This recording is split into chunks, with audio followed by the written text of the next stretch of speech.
अल्लाह इज्जत मिलने से पहले इंसान को गिरा कर दिखाता है ताकि उसे तकब्बुर की हकीकत समझ आ जाए। अल्लाह जब इज्जत लिखता है तो पहले इंसान के अंदर मौजूद तकब्बुर तोड़ता है, फिर इज्जत देता है।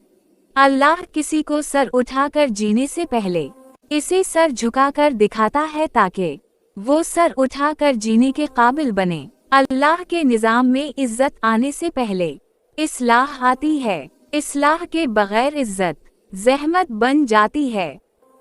रूमी कहते हैं, इज्जत बाहर से नहीं उतरती, वो दिल में पाकीज़गी से उगती है। अंदर का जहर ना निकले तो इज्जत बाहर से भी आए तो जिल्लत बन जाती है। अल्लाह इज्जत को उन दिलों में रखता है जो टूट कर नरम हो चुके हों। अल्लाह किसी को हल्का किए बगैर भारी रुतबा नहीं देता।